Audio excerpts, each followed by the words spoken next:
the series. They're going to get back for two. India at home. Lords goes wild.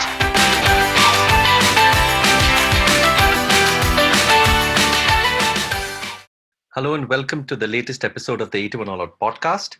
I'm Siddhartha Vaidyanathan at SidV on Twitter, and I'm delighted to have a special guest on our show today, the esteemed writer, editor, and historian from Trinidad, Vaneisa Baksh.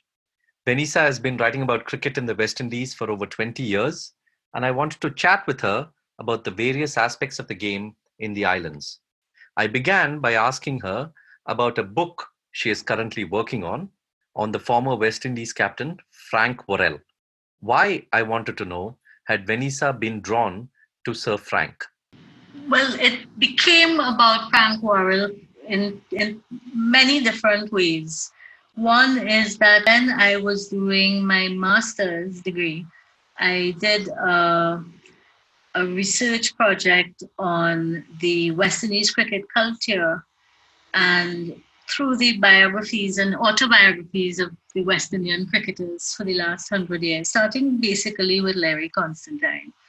So during the course of my research, of course, I was reading all of these, there are more than 100, all of these biographies, all these autobiographies, and it struck me that of all to me, Frank was one of the most important characters who came out of the cricket fraternity.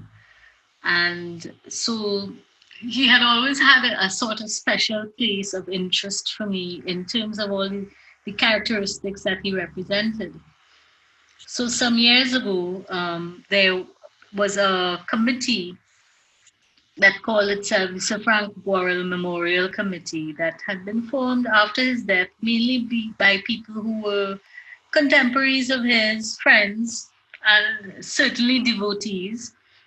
And they asked me if I would work on do a biography of Frank. I did not want to, for one reason, which was that I was full-time employed at the University of the West Indies, and I just knew I would not have the time to do it. But little by little, it kept coming back to me that, it needs to be done, and it was something I really wanted to do, so I agreed to do it. I'm really looking forward to reading it whenever it comes out. But a bit more about Sir Frank. It seems that over the years, especially with the whole aura around Clive Lloyd's team and Viv Richards' team, and even the movie Fire in Babylon, it seems that the accomplishments of people like Sir Frank have been slightly, if not largely, marginalized. So that's such a great point that you're making, because one of the things that actually pushed me to do this is to realize how little people know of Sir Frank and his contribution to West Indies cricket. And for most of them, if they have any strong memory at all, everything began with Clive Lloyd's team. As a matter of fact, just a week or two ago, I was talking to on a radio program, and the host told me that it was his impression that the nature of that kind of nurturing team spirit building thing emerged with Clive Lloyd. And I had to tell him, well, no, actually, Lloyd was reaping the benefit of what Worrell had sown. Because I would say that before Frank, what existed was what they would call a collection of individuals. And there was a tremendous amount of insularity. In the 50s, there were teams that were selected based on the A quota system, and B, in terms of the supremacy of, there was also a lot of, I would say, jealousies maybe between the various members. So even the white plantocracy members coming from, say, Trinidad and Barbados and Jamaica were often at odds with each other. There were a lot of periods when they were not even speaking to each other. And I'm talking here specifically about in the 50s, which was a time when the Worrell and Walcott and Weeks triumvirate were part of the team. a team that was so divided that, as I'm saying, they went on tour in 51, I think, to Australia, and people were not speaking to each other, members of the team. But he was not the captain then, but he was also a player whom everybody seemed to have a great deal of respect for, and they all went to him. He was like a counselor on the team. So Frank was very, very instrumental in bringing that team together. When they went to Australia in that 60-61 tour, it was a very long tour, and it was actually, I think, the place where, as captain, he really put into place a lot of the ideas that he'd had about building a team. And this was the thing, I think, that was central to him.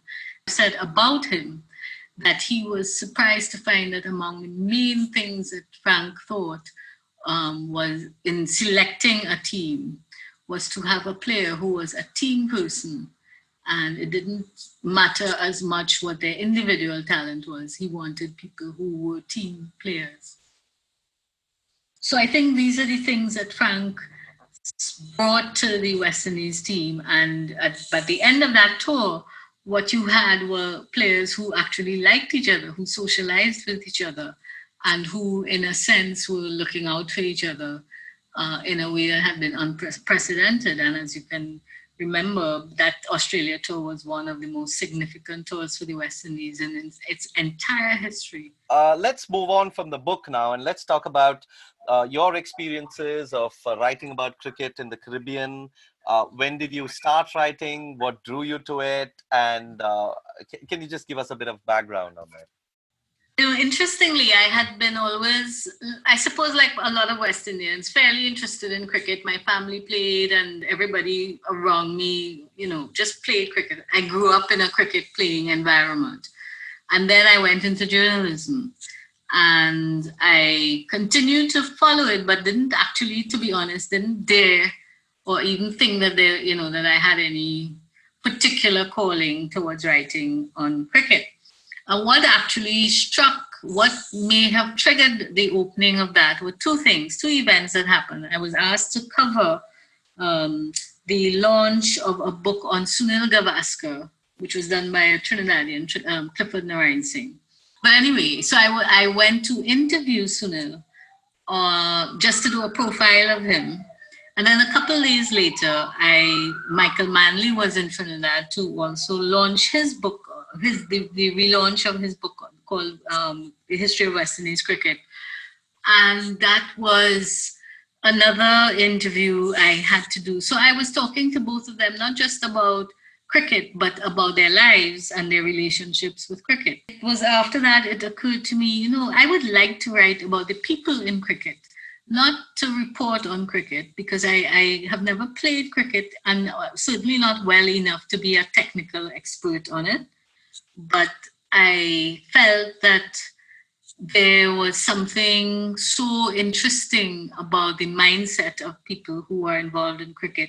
And of course, I had been reading CLR, and I think reading CLR and how he discussed cricket entirely shaped the way I approach both my journalism, my writing, and particularly how I write about cricket. So that was really the start of it. And it was not easy when I started, because not just in the Caribbean, because we're talking here maybe around 2000, nearly 20 years ago, right? Women, I should say, were not regular writers or commentators on cricket. In fact, that Manley interview, I think, was in 1995.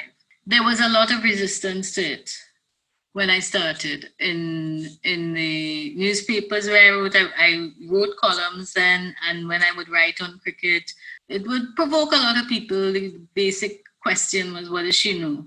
But I had already made a decision that if I were going to write on cricket, I was not going to do reporting. I was going to do what I had described before, the kind of cricket that was more analytical, but also really, really more about the environment of cricket, the world of cricket. And I stuck to it. I really stuck to it. There was a lot of resistance to it. The sports journalists did not take kindly to my presence. I would go into the press box and there would be Well, I would be ignored. I would say that the two people who always were really very welcoming to me were Tony Cozier and Reds Pereira. If it weren't for them, I would not have had the courage to keep going because I was actually very, very shy.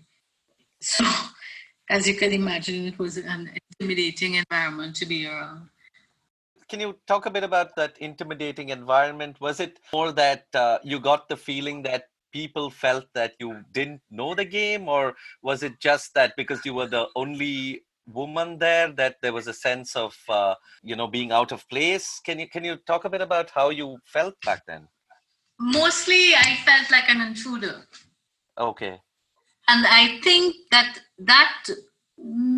was probably the biggest part of it, because I would be walking into an all-male environment, and whether I knew it or not, I was breaking up a certain atmosphere that they had been accustomed to. I was simply not fitting in with it.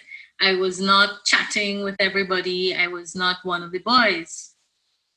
And I later realized subsequently, when I applied for membership at QPCC at the Queen's Park Cricket Club, which was an all-male environment itself, that was actually at the heart of why they were resisting female membership. They felt that it was going to ruin a way of life that was a comfort zone for them. So while within the press box, I would say none of the journalists were openly hostile, but they didn't engage me at all. Well, I was going to come to that. I mean, Vaneisa wrote a sort of a personal essay on sexism in cricket that she had experienced as well as that she had observed. And in that, you spoke about your the membership that you had applied for the Queen's Park Cricket Club. It took, I think, 10 years for you to actually become a member. And in that, you also quoted the former West Indies captain, Jerry Alexander, as saying, men come here to relax away from females. Did that sum up the attitude of most men there at the time? Yes, I think so. But it wasn't Jerry Alexander who was the West Indies captain. It was Jerry Gomez, who was also a player, but he was the president of the Queen's Park Cricket Club then. Oh, okay. My mistake then. I confused the two. Okay. Yes. So he was actually, the club was marking its centenary. So this was in 1996. I was there on a journalistic assignment to cover, to talk to them about their 100 years as this club in Trinidad. I had looked at the booklet that were the QPCC rules, and it had said on cricket days, there was a category that was not allowed into the club, and it was women and dogs. Oh, okay. Women, dogs, and children under 14 years of age. So I thought it was, a really outdated thing, and I just asked him, so is this still true? And he said, well, we don't have a written rule, but no woman has ever had the temerity, and that was his word, to apply for membership. Wow. So I looked at him, and he looked at me, and he just shook his head. He said, I suppose you're going to apply. And I said, well, yes. I am. And that was the beginning of it. And so for 10 years, I campaigned. It was basically a solitary campaign because I was writing columns. I was trying to use every single argument possible. And in a sense, it was because I had looked at the way CLR had campaigned for Frank Worrell to be captain leading up to the 1960 tour. I tried to take the broad range of perspectives that he was taking, to approach it in the same kind of way. I wrote about the club's history. I wrote about, the time when it was whites only, about how at some point Brian Lara could not have entered that club. And I wrote about how the MCC were about to open their membership to women, to include women. And I even wrote to the club privately and I said, why don't you all do it before they do? I spoke about a whole lot of things in terms of the changing nature of the society, and that the club was in an excellent position to do something like that. It ended up coming to a head as the Cricket World Cup was due to be held in the West Indies in 2007. I ended up being one of the members of the Cricket World Cup board organizing it. During that time, I wrote to them and I said, if you don't do it, I will bring it to public attention that the ground will be contravening the laws of non-discrimination in any form if it does not, and I will campaign for you all not to get any matches. I have no idea if that was what swayed them, because when they eventually opened their membership to women, I didn't even know until sometime later when they called me and said, well, would you come in to have a chat with our selection committee to talk about membership? And I discovered then that they had let in about 20 something women before me. But I went anyway because I realized that it was an important element to have some closure on, because a lot of people were looking at it in terms of how we were moving forward. Have more women now been accepted? Have more women even applied, or are you still one of the few members? No, I'll tell you, if you live long enough, you'll see everything. The club actually, at some point, their chief financial officer was a woman. They have quite a lot of female membership. And as a matter of fact, as I was saying, I was speaking to the new CEO of the club who contacted me a couple of weeks ago because they are doing a project repainting the perimeter walls of the club to celebrate not just West Indian cricketers, but the transformative people of the region. And in the course of that conversation, he called me to ask me if I would be a part of the selection panel to choose which cricketers are going to go on the club. And I think that suggests that I've come a long way in terms of my own relationship with Queen's Park Cricket Club. That's like a full circle almost. Unfortunately, I mean, Jerry Gomez is not here anymore. He had said to me in that same interview that I believe that the membership is going to open to women eventually, but not in my lifetime. And unfortunately, he died 3 months later. Oh, okay.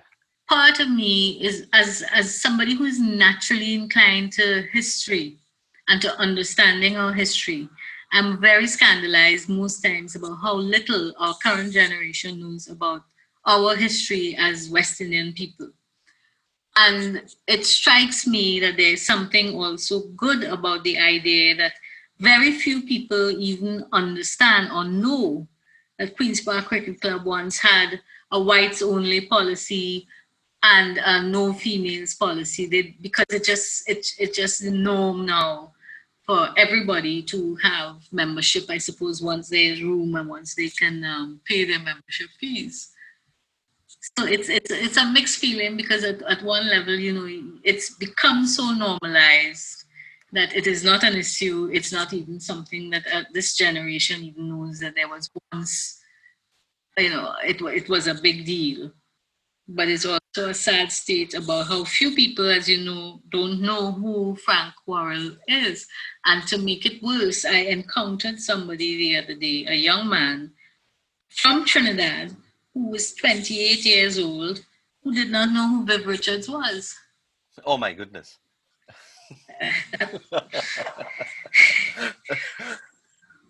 Okay. That needs a bit of time to process. Yeah, it was one of the most extraordinary things I'd heard, and I spoke to another. I asked people, but do you know who Frank Worrell is? They don't know. They really don't know. In terms of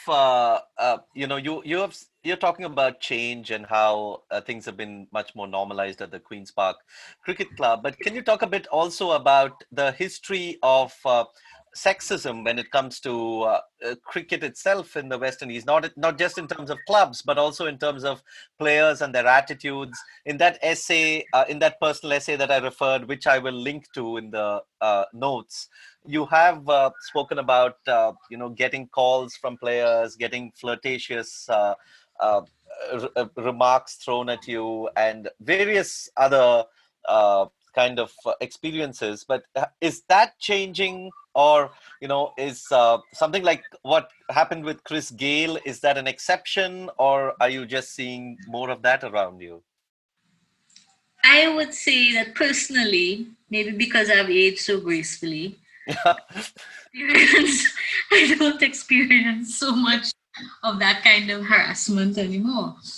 And I feel quite comfortable putting on my school mom demeanor when I have to deal with people if I think that they might, go there. But I don't doubt for a moment that it continues. There is and will always be, first off, the allure of every sports star to young girls. And I think that is just one element of it. Whether or not the men are finding themselves more restrained, more reserved, I doubt it. I really doubt it.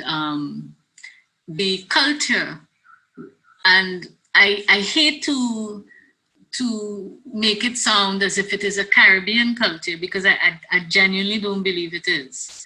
I believe there is a male culture that accompanies success, and there is then a sense of entitlement. If you have women who are attracted to the cult figures, it would take a lot for there not be these kinds of engagements between the two parties. However, I think what you're talking about is more on the line of harassment. And I also believe that is still very predominant, because it is simply just part of the culture. Even now that there are more women moving around in the circles of sport and in various capacities, much more than there had been before, there is still a sense that, the women are easy prey. So in that regard, I want to get your perspective as a writer and as a, if a player retires, a player like Chris Gayle, who has probably played his last game for the West Indies, and of course that's going to be accompanied by a lot of tributes and pieces around that. How, as a writer, do you approach his history with sexism? It becomes something of a challenge because, as I said in a piece I did recently on Chris, there I was a few years ago in England at a book fair, a literary festival, talking about cricket. And I was asked by many people what I thought of Chris Gayle. I stood there and I thought, I am a West Indian here, these people are obviously Chris Gayle fans. How do I respond to that? It was a challenging moment. I ended up by just saying, well, the world loves Chris Gayle. What can I say? But I also feel that as a writer and as a person, you have a responsibility. If I am interviewing someone on a specific subject, okay, that's one thing. But if I'm writing a tribute or I'm writing a profile of someone, I would like it to be as honest as possible. and maybe honest is not the accurate word, because honesty is still is subjected to the information that you have, right? But I have seen people write tributes to Chris Gayle that are completely glowing tributes, and I feel that it needs balance to capture all the elements of a person who has been so large on the world stage. For example, in writing about Frank Worrell, and I want to go back to this because it is one of the challenges as a biographer. Everybody who has known Frank and everybody who has experienced his presence speaks about him in the most absolutely glowing terms. And I have had to make a choice or make a decision that if I am to write a biography, it has to be also based on a complete picture of the man. And I think it is unfair to Frank Worrell, or it is unfair to any biography, to write only about what you perceive to be the positives of a personality. So I think for anybody to try to understand Chris Gayle, there should be something that speaks to the nature of the person. And I don't think it would be a fair assessment of him unless that is done. And so it means taking the good, the bad, everything. And I don't like to say bad because it's such a judgmental too. But to take all these different elements. And so I feel people are, in a sense, being unfair to the history of Chris Gayle if they do not speak about all these elements, because they were public elements of his period as a cricketer. Wonderful. I will, as I said, link quite a few of the articles that Vanessa has written when I post this podcast, so you can read all about what she's written about cricket and sexism and the connection between the two, etc. But I want to move on to another topic now, which is again something that is lost in the stereotyping of the West Indies. You often hear about, whenever West Indies wins a tournament or when they win a game, a big game, you often hear about how people say, hopefully this is a new dawn, and hopefully West Indies can regain their lost glory, and all those cliches are trotted out. But the fact is that in this decade, if you look purely at the shortest form of the game, T20s, it has been some sort of a dominance there, not only in terms of them winning 2 World Cups, and of course the ladies have won 1 too, we shouldn't forget that, but also the number of West Indian cricketers who are now in so many leagues around the world and doing so well. Now, I mean, you have a player like Sherfane Rutherford, who can't find a place in an IPL team, but he is so good that it's only a matter of time before he breaks out to perhaps be the next superstar.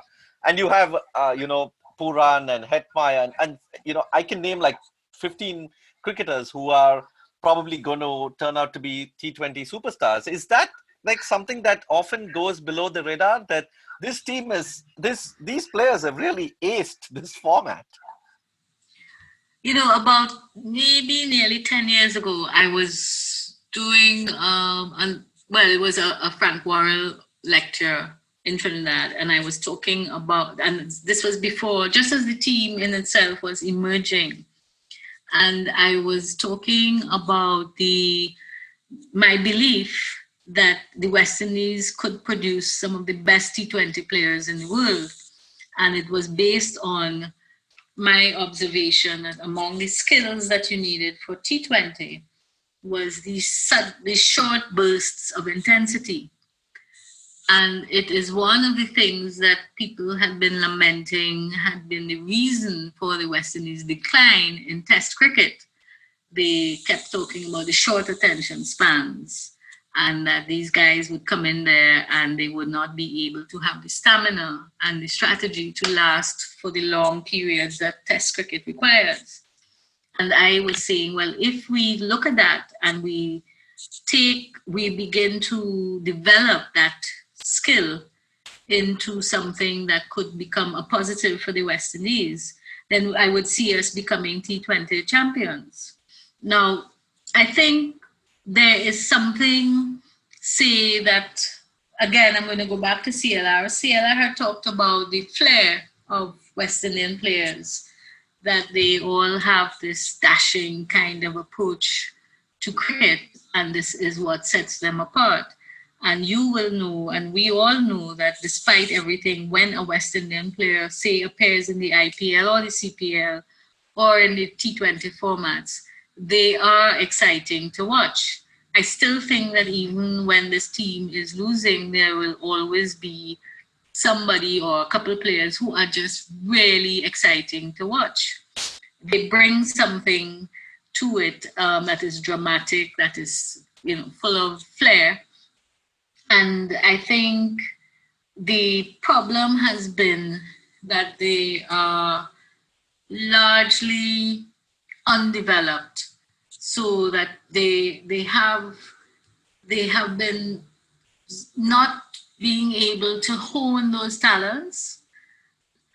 So while I think they can perform magnificently, I'm happy to watch a T20 match, just because there is a certain level of excitement. I mean, generally, that's what T20 is about. But I think there is something unacknowledged, yes, within the region, because we keep looking at their potential. And you have to remember also that the T20 era has been a fairly recent one. And during that period, and I go back to this because I think it's an important thing, I think the management of West Indies cricket has not been one that is of a nurturing kind, so that players are not fitting in, and they are generally feeling excluded, they are feeling marginalized, and also they're feeling that the board is not their friend. So they don't get nurturing from it. And we look at players like Shimron Hetmyer and Nicholas Puran, both of whom are a joy to watch when they are batting. But you can also see that, considering that Shimron has been or was the captain of that winning World Cup team, the under-19s, you have to say, well, he's not exactly a novice, but he is still playing in a particular manner that shows that he's not thinking things through. I'm afraid that this is one of the things that I think is lacking within the support system for West Indies cricket, is that they don't get that kind of coaching to help them negotiate different periods of play. And of course, you have a region that is ready to go down their throats the minute they make a mistake. And this is what I have been actually writing in my weekly column. I've been writing a series on captaincy and leadership styles, because of the research I've been doing, I've been looking at it and seeing how instrumental it can be towards turning teams around. Frank Worrell did it. Which brings me to my next point, is that given the struggles that the players have had with the board, how do you think we are going to remember captains like Darren Sammy and Jason Holder, captains who are fighting quite a bit of the odds, but are still have been able to bring teams together? I mean, I don't think they will ever be remembered in the same breath as probably the great West Indian captains of the past, but shouldn't they be, given what they've been up against? Well, everything has its context. I would say that Darren Sammy comes from the Frank Worrell mold. He is an extremely nurturing person. And when he came into the captaincy, I said, as Viv Richards likes to say, horses for courses. This team at this particular time needed a nurturing kind of captain, because there were a lot of young people and a lot of people lacking in confidence and in trust with each other. And I think Darren did an extremely good job of bringing that energy and enthusiasm and spirit to the team. And I think he will be remembered for that. I think Jason Holder, I asked the question recently because Jason was 22 when he was made the ODI captain. He was 23, I think, when he became the test captain. And I was making the comparison that, say, when Frank Worrell became captain, he was 36. When Brelly became captain, he was 35. And you have Viv and Lloyd, they were all around 30. Darren Sammy was 28, I think, when he became captain.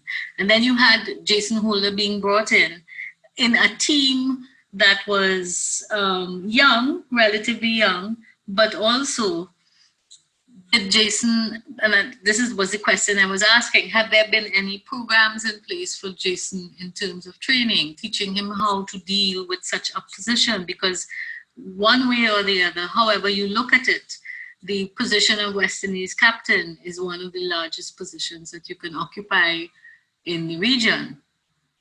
And so to have all of this thrust on his shoulders without support would have made it an extremely challenging thing for him. The fact that he has just endured it alone is something that, we should give him some credit for.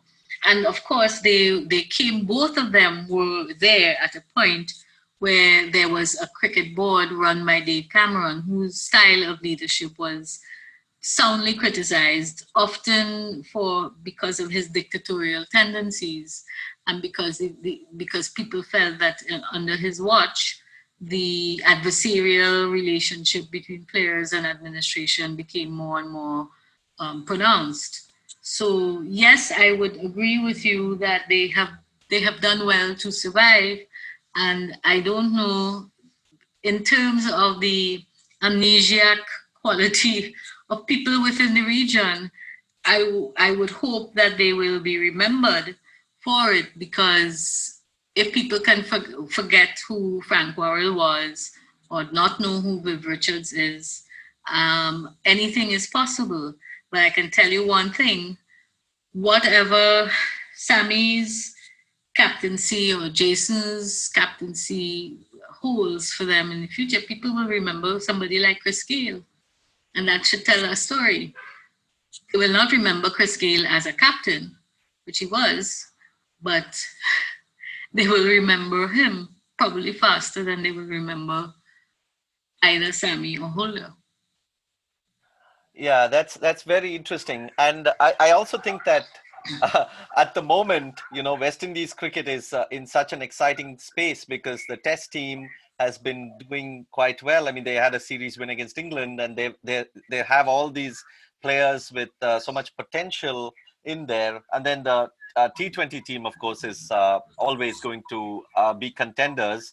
I think the T20s have taken over as the primary source of entertainment for anybody who watches cricket now. I know many, many people who have not a clue about cricket in any of its forms who would go to a T20 because it is the site of what we would call in the Caribbean a line, a party. They even market themselves as such, right? I think they call it the biggest party in town. Or That's something. right. Yes, yeah. I thought that was really the most insightful representation of what T20 is. I mean, if you think about it, the Caribbean is really the ideal place for competitions like the CPL. Physically, the geography of the place is magnificent. Everything is here. Every single thing is here to make it a successful competition. But I also think that the T20s around the world and the league crickets in that sense have made the franchises have helped a lot to improve the standard of play generally. I think just as, in the 70s, how both county cricket in England as well as World Series cricket was credited for the development of several West Indian cricketers and West Indian greats. I think one can make the argument that the leagues around the world in T20 have helped so many West Indian cricketers raise their game by several notches, right? I mean, is that a decent parallel? I believe that very, very firmly, and I'll tell you this, and I like to go back to Frank Worrell. One of the things that he did for the young players when they came in, because this was not what was done previously, is that he made them room with senior players. And what he tried to encourage, because there was always little cliques within the teams when they went on tour. And so he insisted that senior players room with the younger players. What was his motive? His motive was simply that they would, be able to talk, there would be some mentoring going on. One of the things that I have heard a lot of the young players say is that they learned so much from being around players from different cultures, different styles of cricket, and the senior players from around the world who were now part of their teams were also passing on things to them, whether advertently or not, but they were sharing. They were sharing things. So it to me, that is one of the most beautiful elements of these franchise games, because it brings together not just senior and junior players, but players from within different cricket cultures. And I think that has had a significant amount to do with the development of players all around the world. Absolutely. I think, we've spoken a lot about Frank Worrell, but what I want to end on is to talk about a man who had a significant role to play in Worrell's appointment as captain, the first, black captain of the West Indies. And this is CLR James. And I can't think of too many other writers, perhaps barring Neville Cardis, but I can't think of too many other writers who, even after all these years, continue to have such a enduring influence on so many people in a certain region. And I think, at least from what I gather, is that CLR James's writings and his book Beyond the Boundary is still almost a Bible, right, in the West Indies. And can you talk a bit about that, and how, for you personally, what has CLR meant, and what does he mean to you as a writer? Well, as I think I said early on, that when I thought about writing about cricket, it was to write about cricket in the way that CLR did. And he did not, he was one of the very large figures in my imagination when I was very young. And that book, that Beyond the Boundary, which I have read so many times, but I've also very greedily tried to read every single thing that he has written, which I have not done, of course. But it has shaped a lot of my work. When I did my thesis on West Indian cricket culture, I found an as yet unpublished paper that CLR had written, called After Frank Worrell What? And it was such a brilliant thesis on not so much Frank, but about how we must treat and train and our cricketers after they have finished playing cricket, after they've retired. This is one of the weaknesses in West Indian society, that we have not, say, even made use of the enormous talents that we've had in terms of having them around the young cricketers, right? The mentoring systems. But I'm saying CLR was able to, he could talk about every element of the game, and he knew all the players. He knew everybody. He could describe technique. He could describe their social atmospheres, their backgrounds. He understood the cultures from which everyone came. And I think one of the reasons that he remains so relevant today and that his work still resonates is because it was so remarkably perceptive. And I say this, times change, people don't really change. And what you have is you have to be able to assess the context in which you're writing, but to understand that human nature itself remains essentially the same. And I think that is why a lot of what CLR wrote could remain as relevant as it was, because if you are writing from that insightful place that he was writing, it will always be relevant. And I would say that his work is not just still resonating within the Caribbean, but I think it is resonating all around the world as well, like Bob Marley.